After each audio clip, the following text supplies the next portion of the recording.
ay nasa programang Morning Prayer with Jesus.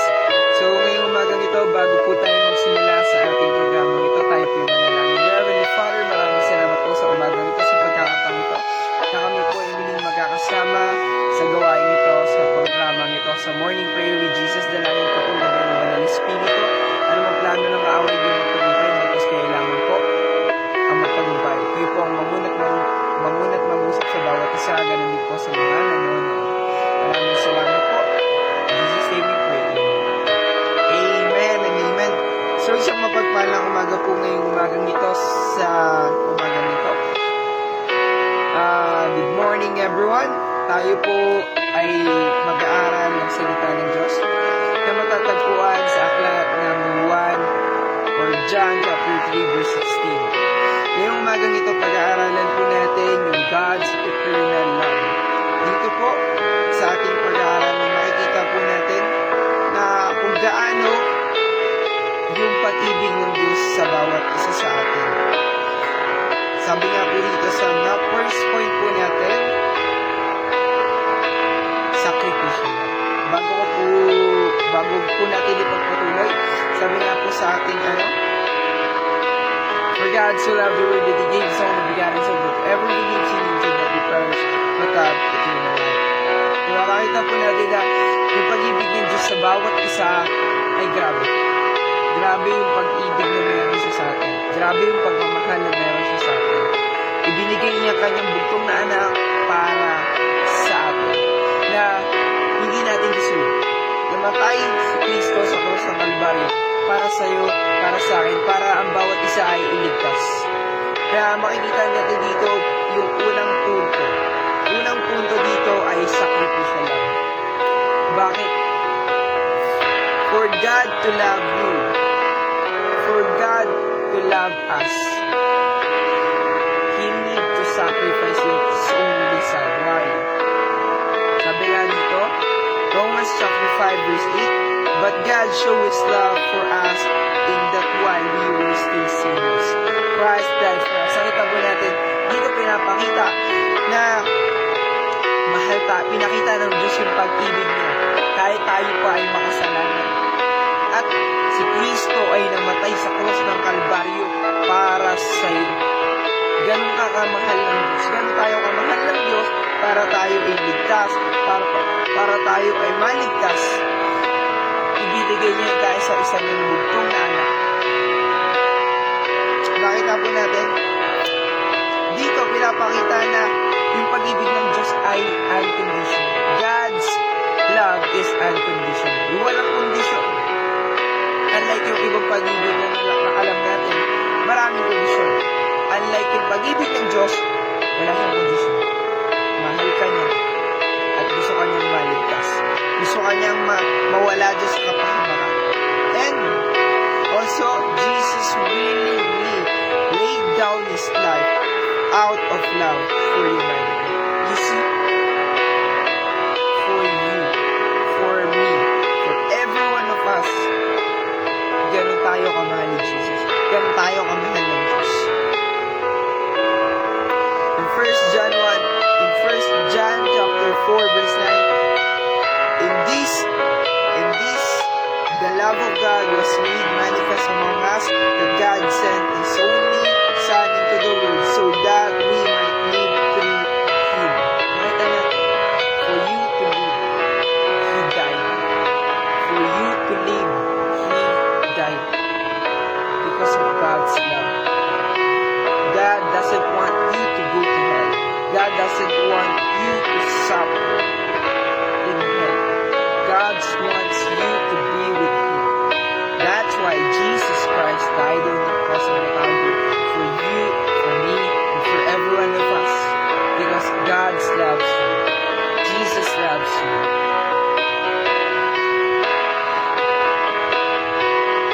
You see? The second point, before we tackle the second point, God's love extends to all people regardless of background or status. Nakita natin, walang walang pinipili, lahat.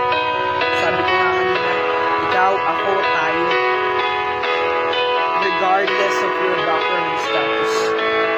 And also, salvation is available to everyone who believes in Jesus Christ.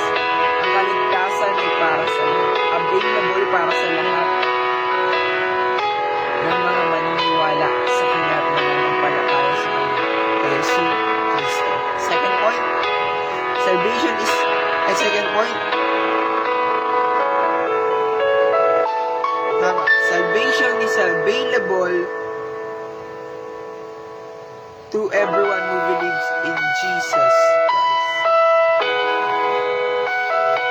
What we can see here, the eternal promise of God. In John chapter 3 verse 36, whoever believes in the Son has eternal life. Whoever does not obey the Son shall not see life, but the wrath of God remains on him. We see in this verse that whoever believes in the Christ, in the Son of God, has what? Eternal life. And whoever does not believe in Him, it says here, shall not see life, but the wrath of God remains on him. But the wrath of God remains on him. We see? Without Jesus Christ, there's no life in you. There's no love on you. Only the wrath of God. Yun yung meron ka. But you don't know that. And third point. Ano po yung third point natin? Nothing but the love of God. For God did not send His Son to what? To condemn you, but to save you, but to save us. It says here in John chapter 3 verse 17, for God did not send the Son into the world to judge the world, but so that the world might be saved through Him. You see? For you to be saved, for us to be saved, He sent His one and only Son, one is only begotten Son for you to be saved. For you, even though you are a sinner, even though we are a sinner, God sent His Son because He loves us. What we can see here, eternal life is a gift received through faith in Jesus Christ. No one can receive eternal life without having faith, without believing and trusting Jesus Christ. You only receive it because of Jesus Christ. Because you believe, you trust, and you have faith in Him. Believers are assured of future in God's presence for all eternity. We see.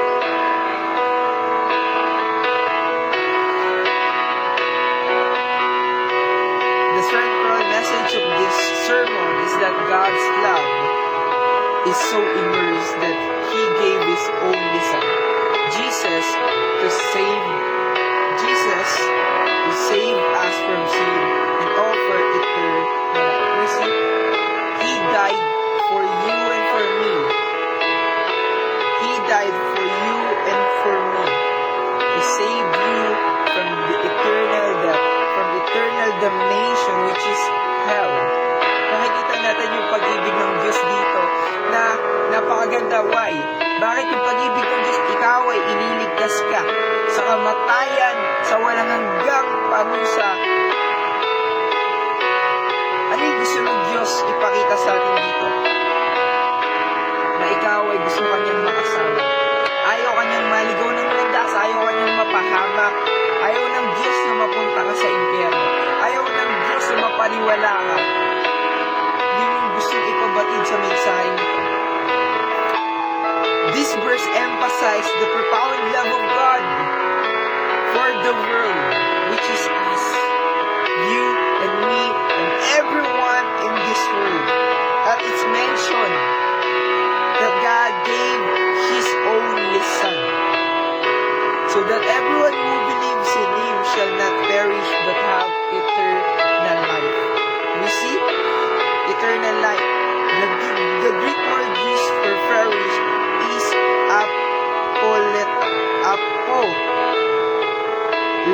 Sai, which signifies destruction or ruin, contrasting with the promised eternal life.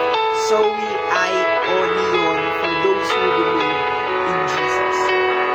Eternal life for those who believe in Him, but eternal damnation and the wrath of God will stay for those who don't believe in Him. Only Jesus Christ is all we need. Sa ating pagtatapos sa mensahe ngayon, malakas po yung background.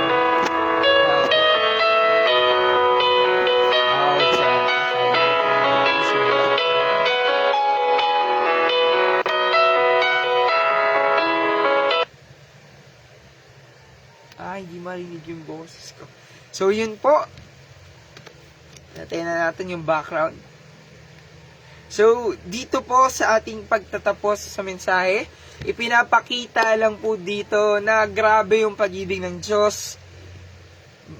Grabe yung pag-ibig ng Diyos sa bawat isa. Pinapakita po rito na anumang sitwasyon, anumang panahon, sino ka man, anuman yung background mo, anuman yung status mo, tandaan mo, mahal ka ng Diyos. Ibinigay niya yung bugtong na anak niya, anuman, binigay niya yung bugtong na anak niya para sa'yo at para sa akin. Para ikaw ay ligtas sa walang hanggang kamatayan. Para ikaw ay makasama niya ng walang hanggan. Sabi nga rito sa ating pagtatapos, as we conclude, let us be reminded of the incredible love God has for each one of us, inviting us to embrace His gift of salvation and eternal life through Jesus Christ. Diba? Nakita natin, God loves us so much no matter what. Mahal ka ng Diyos, mahal tayo ng Diyos. Ano mang sitwasyon mo, ano man yung pinagdadaanan mo, He offers His Son, kahit makasalanan ka. He offers His Son for you to be saved, for you to be with Him. Inoffer niya yung kanyang anak para ikaw ay maligtas, para makasama niya. Kasi without Jesus Christ, in John 3:36, it's clearly said, without Jesus, mananatili sa atin yung puot, yung galit ng Diyos. Yun yung mananatili sa atin. At we will never see life. But to those who believe in Him, have eternal life. If you believe in Jesus, you have eternal life. We have eternal life.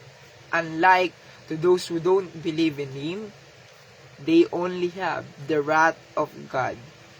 And they don't have eternal life. Dito na po tayo nagtatapos. So, ngayong umaga pong ito, sa ating pagtatapos, pinabati ko po ng mapagpalang umaga ang lahat ng nanonood, lahat ngayong umagang ito.